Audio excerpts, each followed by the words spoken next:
On May 29, 1453, a man ripped off his imperial robes, grabbed a sword, and ran into a collapsing city to die with his people.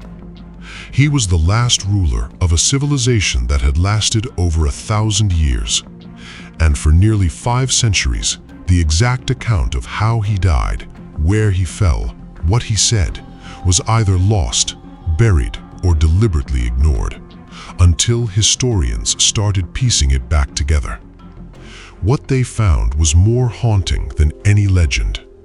This is the real story of Constantine XI Palaiologos and the fall of Constantinople, not the sanitized version, the one that got swallowed by political embarrassment, religious shame, and the chaos of a civilization collapsing overnight. Because what happened on that Tuesday morning didn't just end an emperor's life, it ended Rome itself. 1,100 years after the western half crumbled, the East finally went dark too, and almost no one was paying attention.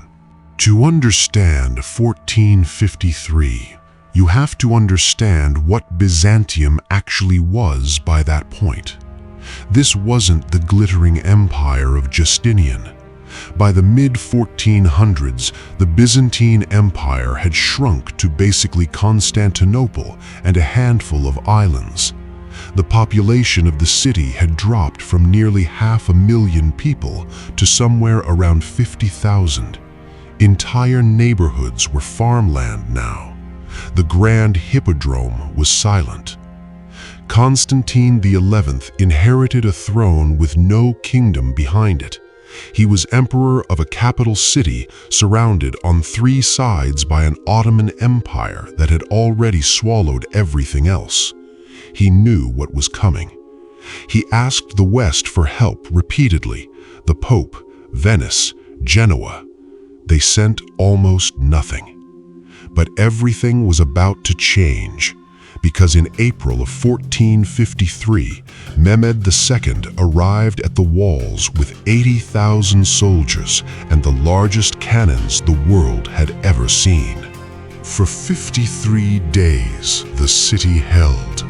The walls that had protected Constantinople for 1,000 years absorbed cannon fire every day.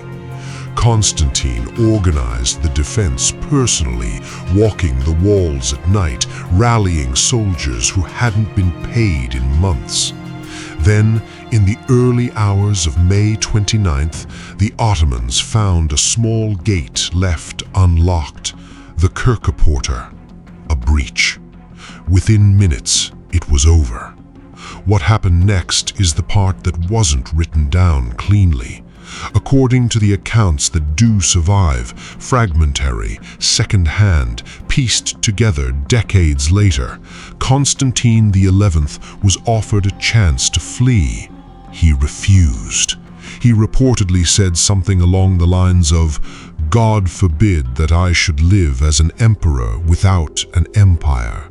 He removed his purple robes, he drew his sword, and he charged into the oncoming flood of soldiers at the city gate. His body was never conclusively identified.